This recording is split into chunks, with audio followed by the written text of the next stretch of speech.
selamat datang di channel Suara Hati Sang Istri. Reaction kali ini masih mengikuti kasus penyekapan korban bernama YTR ya, dengan nama pelakunya si Taufik Hidayat yang lagi ramai. Kemarin dia sudah jumpa pers, klarifikasi, minta maaf.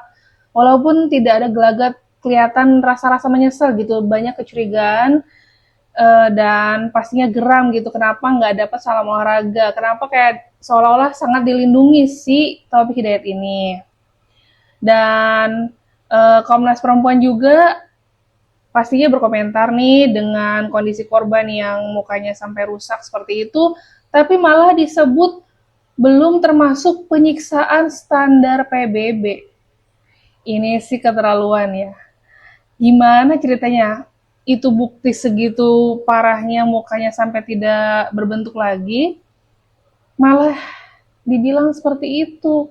Pantesan Taufik Hidayat hanya mendapatkan hukuman 12 tahun penjara, ditumpuk sudah berlapis. Ini kita simak seperti apa nih penjelasannya ya dari Komnas Perempuan ini tuh, sampai kalau bisa kata Hotman Paris dipecat aja deh gitu. Kasus YTR itu kita belum bisa melihat sebagai sebuah kasus penyiksaan dalam definisi konvensi anti penyiksaan. Dalam konvensi anti penyiksaan, dia mensyaratkan bahwa perbuatan tersebut ditujukan untuk menimbulkan severe pain, kesakitan yang sangat luar biasa, untuk mendapatkan tujuan tertentu. Tujuan itu adalah misalnya mendapatkan pengakuan atau untuk diskriminasi, dan ada keterlibatan negara. Dalam kasus YTR, kita sudah melihat bahwa memang ada tindakan yang menimbulkan severe pain. Jadi itu dampaknya sangat luar biasa.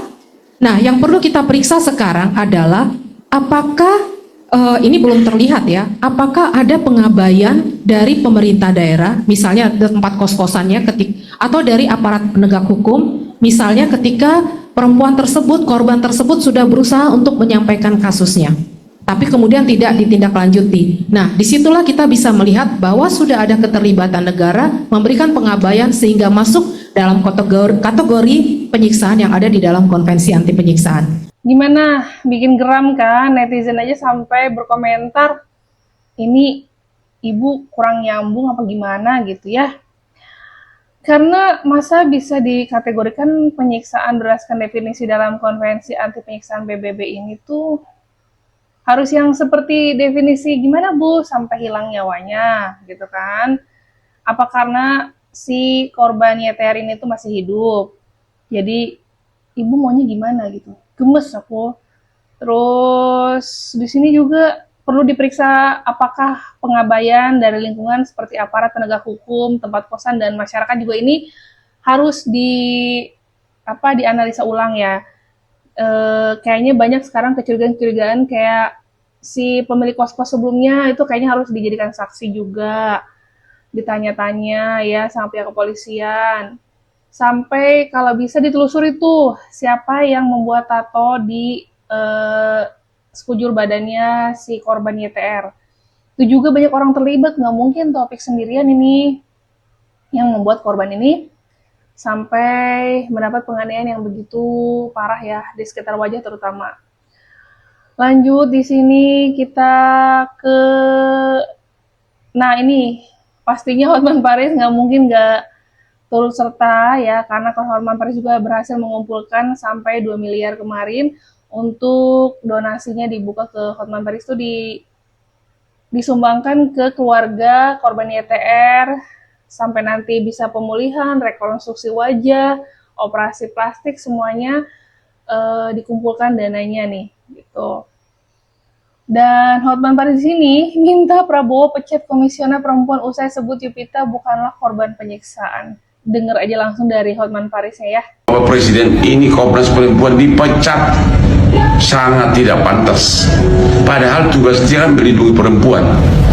Benar-benar, masa bukan penyiksaan? Aku benar-benar geram, marah sama kamu. Bagaimana kau bisa mengatakan bahwa yang dialami oleh Yupita bukan penyiksaan? Kepalanya penuh luka, penuh belatung, infeksi. Itu bukan penyiksaan. Bibirnya disayat. Itu bukan penyiksaan.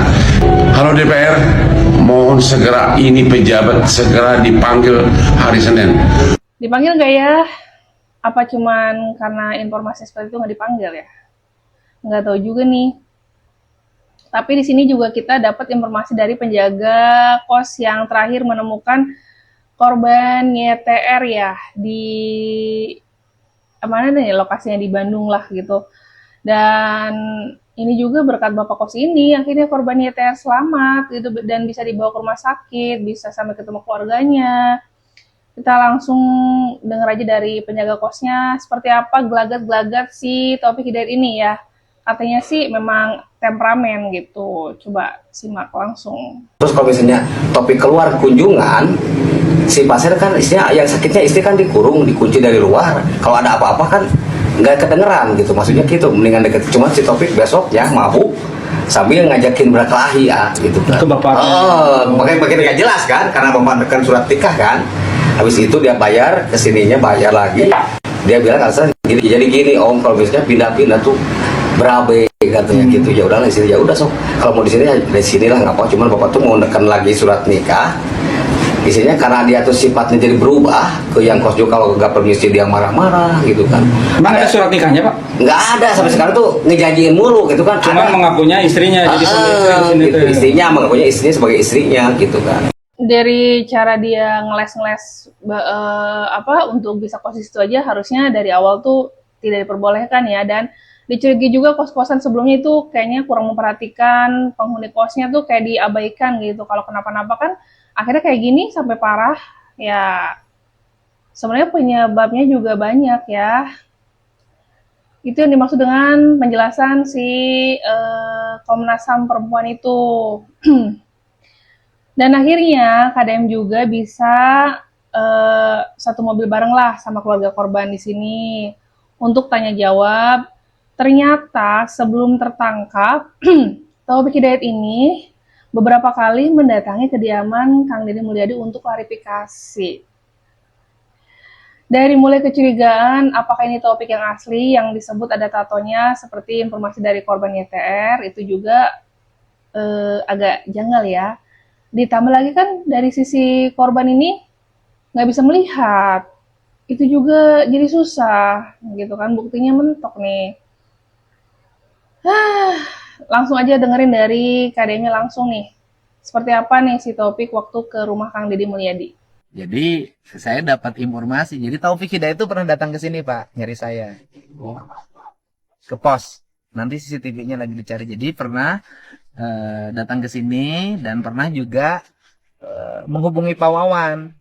Nah, Pak Wawan itu DM ternyata ke saya ke IG. Cuman yang dari admin IG-nya tidak disampaikan ke saya.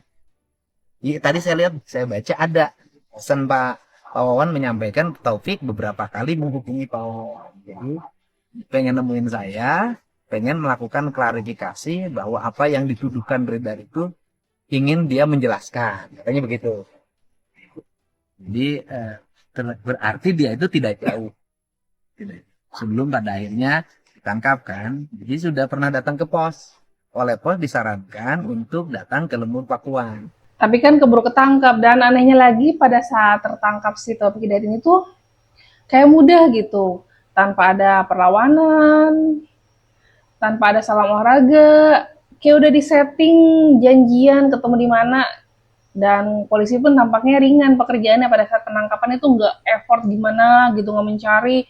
Itu pun agak lama loh, lebih dari 3 hari sekian baru ketemu gitu kan. Ternyata sih Taufik Hidayat hanya di sekitar Bandung, situ sekitarnya lah. Jadi agak-agak dipertanyakan sih dengan kinerja kepolisian juga. Terus yang dimaksud tadi Komnas HAM juga, itu panjang lah. Nanti ikutin terus update selanjutnya bersama dulu di channel Suara Hati Sang Istri. Dan jangan lupa komen ya. Bye!